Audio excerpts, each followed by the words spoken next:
پاڵپشتی بە کۆبوونەوەی لێژنەی باڵای بەرەنگاربوونەوەی کۆرۆنا لە ڕۆژی 4/1/2022 و لەبەر بەرژەوەندی گشتی بڕیار بە دەستپێکردنەوەی پرسە لە هەرێمی کوردستان درا. پێویستە بەپێی ئەم مەرجانەی خوارەوە بێت. یەکەم، پرسە بۆ ماوەی تەنها 1 ڕۆژ دەبێت، ئەویش لە دوای نوێژی نیوەڕۆوە دەست پێ دەکات. دووەم، لەو مزگەوتانەی هۆڵی بۆنە ئاینیەکانیان هەیە مەراسیمی پرسە بەڕێوە دەچێت. بۆ ئەو شوێنانەی کە قورئان خوێن قورئانی تێدا دەخوێنێت، نرخی قورئان خوێن تەنها لە نێوان 50,000 تاکو 75,000 دینار دەبێت.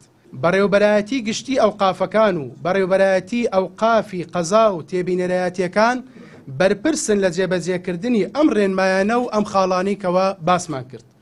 و ئەم خاڵانەش بەڕێزان بە هەماهەنگی تەواو لەگەڵ بەڕێزان پارێزگاکان و ئیدارە سەربەخۆکان و قەزا و یەکە کارگێڕیەکان جێبەجێ دەکرێن.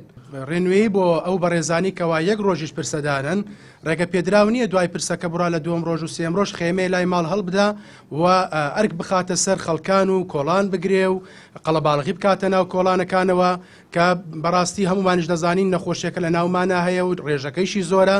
فەیمە داواکانین لە خاوەن پرسەکان بە هیچ شێوازێک لە دوای تەواوبوونی پرسە 1 ڕۆژە بە هیچ شێوازێک ڕێگە پێدراو نییە خێمەدا بناو بیکاتە تازەیەکی تر و بابەتێکی تر. و تاکید لەسەر ئەوە دەکەینەوە تەنها ئەو مزگەوتانەی کەوا هۆڵی تێدایە هۆڵی بۆنە ئاینیەکان ئەوە لەو کاتەدا ڕێگە پێدراوە کە پرسەی تێدا دابنرێت.